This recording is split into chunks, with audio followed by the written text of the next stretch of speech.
നമസ്കാരം, മലയാളി വാർത്തയിലേക്ക് സ്വാഗതം. പ്രിയ അനുജ വിട എന്ന് പറഞ്ഞുകൊണ്ട് മന്ത്രി ബിന്ദുവിന്റെ ഒരു ഫേസ്ബുക്ക് പോസ്റ്റ് പുറത്തുവരികയാണ്. അത് അന്വേഷിച്ചു പോകുമ്പോൾ NSS സ്കീം സംസ്ഥാന കോർഡിനേറ്റർ ആയിട്ടുള്ള ഡോക്ടർ RN അൻസാറിന്റെ മരണ വാർത്തയാണ് കാണാൻ സാധിക്കുന്നത്. നാഷണൽ സർവീസ് സ്കീം സംസ്ഥാന കോർഡിനേറ്റർ ഡോക്ടർ RN അൻസാറിന്റെ മരണം സുഹൃത്തുക്കൾക്കും സഹപ്രവർത്തകർക്കും ആഘാതമായി മാറിയിരിക്കുകയാണ്. ഓഗസ്റ്റ് 6-ന് കൊല്ലം ടൗൺ ഹാളിൽ നടന്ന NSS ദക്ഷിണ മേഖലാ സംഘത്തിൽ പങ്കെടുക്കുന്നതിനിടയിൽ കുഴഞ്ഞു വീഴുകയായിരുന്നു അദ്ദേഹം. ഉടനെ സമീപത്തെ സ്വകാര്യ ആശുപത്രിയിലും തുടർന്ന് തിരുവനന്തപുരത്തെ സ്വകാര്യ ആശുപത്രിയിലും പ്രവേശിപ്പിച്ചു. തീവ്രപരിചരണ വിഭാഗത്തിൽ ചികിത്സയ്ക്കിടെ ചൊവ്വാഴ്ച വൈകിട്ട് മരിച്ചു. നെടുമങ്ങാട് ഗവൺമെന്റ് കോളേജിലെ കൊമേഴ്സ് വിഭാഗം അധ്യാപകനായിരിക്കെ ഡെപ്യൂട്ടേഷനിലാണ് NSS കോർഡിനേറ്ററായി പ്രവേശിച്ചത്. കൽപ്പറ്റ ഗവൺമെന്റ് കോളേജിൽ കൊമേഴ്സ് വിഭാഗം അസിസ്റ്റന്റ് പ്രൊഫസറായാണ് ജോലിയിൽ പ്രവേശിച്ചത്. AKGCT unit secretary, president, Thiruvananthapuram ജില്ലാ ജോയിന്റ് സെക്രട്ടറി എന്നിങ്ങനെ വിവിധ സംഘടനാ ചുമതലകൾ വഹിച്ചിട്ടുണ്ട്.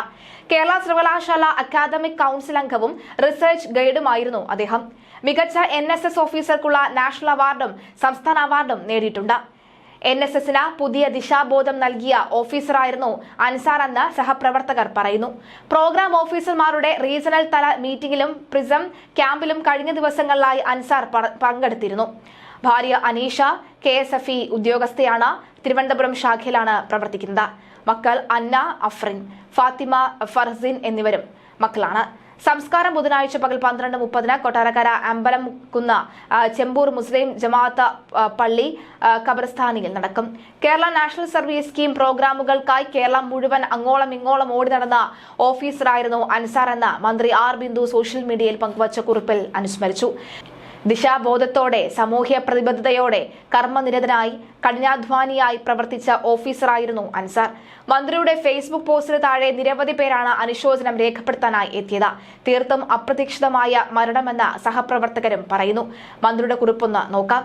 Kerala state NSS programme officer Ansar നമ്മെ വിട്ട് പോയിരിക്കുകയാണ്.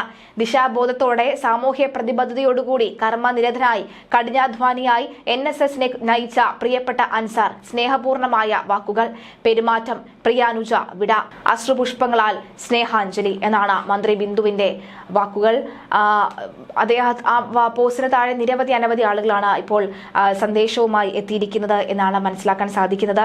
നിരവധി ആളുകളുടെ പ്രിയ സഹോദരൻ ജ്യേഷ്ഠനായും ഒക്കെ തന്നെ പ്രവർത്തിച്ച ഒരു വ്യക്തിയായിരുന്നു എന്നാണ് മനസ്സിലാക്കാൻ സാധിക്കുന്നത്. വിശ്വസിക്കാൻ പ്രയാസം തോന്നുന്നു. ഏറ്റവും പ്രിയപ്പെട്ട അധ്യാപകൻ എന്ന് പറഞ്ഞ നിരവധി ആളുകളാണ് ഈ മന്ത്രിയുടെ ഫേസ്ബുക്ക് പോസ്റ്റിന് താഴെ നിരവധി ആളുകളാണ് കമന്റ് ഇട്ടിരിക്കുന്നത്. നല്ല ആൾക്കാർ വേഗം മടങ്ങുന്നതെന്താ, പ്രിയ സ്നേഹിത, കണ്ണീർ പ്രമാണം എന്ന് പറയുന്നുണ്ട്. ടീച്ചർ എന്ന നിലയിലും മന്ത്രി എന്ന നിലയിലും താങ്കളും ശ്രദ്ധിക്കുന്നുണ്ടെന്ന് കരുതുന്നു. ചെറുപ്പക്കാരായ ഒരുപാട് ജീവനുകൾ പൊലിയുന്നു. തീർച്ചയായും കുറെ കൂടി ഗൗരവമായ പഠനം കോവിഡാനന്തര സമൂഹം ആഗ്രഹിക്കുന്നുണ്ട്. സാമൂഹ്യക്ഷേമ വകുപ്പിന്റെ അധികാരി എന്ന നിലയിൽ ഇടപെടൽ, ശാസ്ത്രീയ പഠനമൊക്കെ വേണമെന്ന് തോന്നുന്നു എന്ന് പറയുന്നുണ്ട്. വല്ലാത്ത സങ്കടം തോന്നുന്നു. ചുരുങ്ങിയ കാലം കൊണ്ട് ഞങ്ങൾ ഇരിങ്ങാലക്കുടയിലെ NSSകാർക്ക് ഒരു കുടുംബാംഗമായി മാറുകയായിരുന്നു അൻസാർ സാർ. തൃശ്ശൂരിൽ എത്തിയ നാൾ മുതൽ ഞങ്ങൾ വിളിക്കും, ഒപ്പം കൂടി നടക്കും. രാത്രി ഞങ്ങൾ ട്രെയിൻ കയറ്റി വിട്ടിട്ടേ തിരിച്ചു പോകാറുള്ളൂ. കഷ്ടം, ഇനി എല്ലാം ഓർമ്മകൾ മാത്രമാകുന്നു.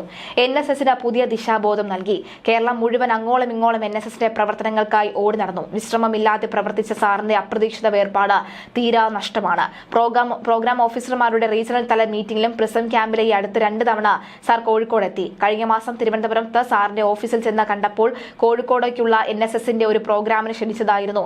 വരാമെന്ന് ഉറപ്പു പറഞ്ഞതാ. ആദരാഞ്ജലികൾ.